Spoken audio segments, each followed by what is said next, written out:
This one is called The Trouble with Happiness. The trouble with happiness. See, a lot of people have trouble with happiness, but sometimes it's for reasons that people might not think. Because sometimes happiness by itself creates a certain type of trouble. Okay, happiness sometimes by itself creates a certain type of trouble. Check this out. Okay, you ever thought about this? Why do people get blackout drunk after they have a really great time? Think about it. You would think you would want to inebriate yourself and get drunk when you're having something wrong and the alcohol is taking the pain away, taking your mind off of it, so you get inebriated. That makes sense, right? But why do people use that as something to celebrate a happy time? Nobody really thinks about that. See? But I'll submit to you something. That sometimes people use that to escape from the happiness itself. Because happiness doesn't always make you the most happy. Why do police officers sometimes, after they retire, they want to go back into action where bullets are being lobbed across their heads? Because the way we're designed to use all our emotions. We're designed to use all ourselves. That's why guys watch football so much. That's why it's so enjoyable to watch football. That's why it's so enjoyable to play football.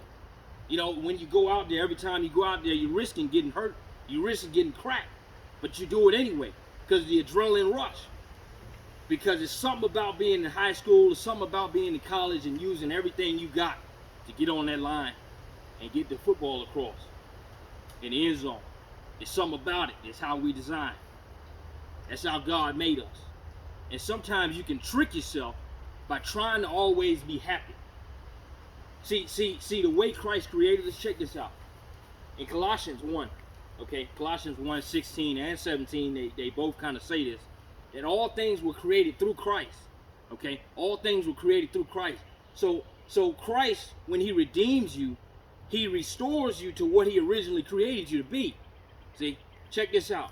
Peter, when he became born again and started following Christ, he still was a fisherman after he became a Christian.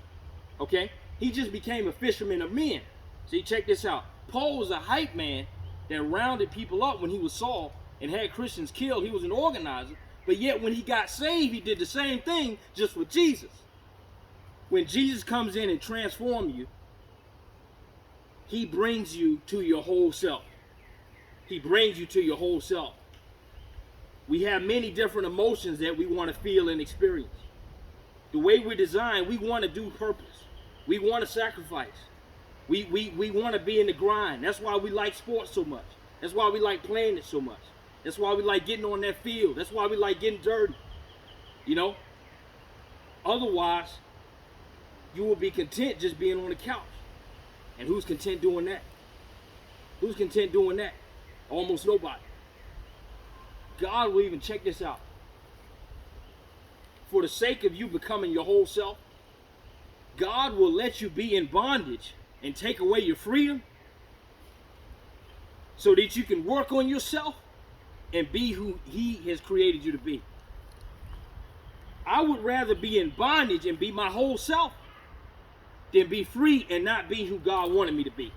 And sometimes the chase for happiness and freedom, sometimes it can do that. I'll admit, I'd rather sacrifice my happiness so I can be fulfilled.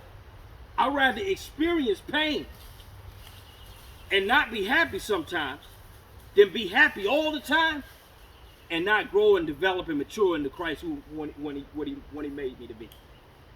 I'd rather do that. And most people, if they're honest with themselves, they the same way. That's why a lot of people, when they retire, they move to Florida and all that, they not happy.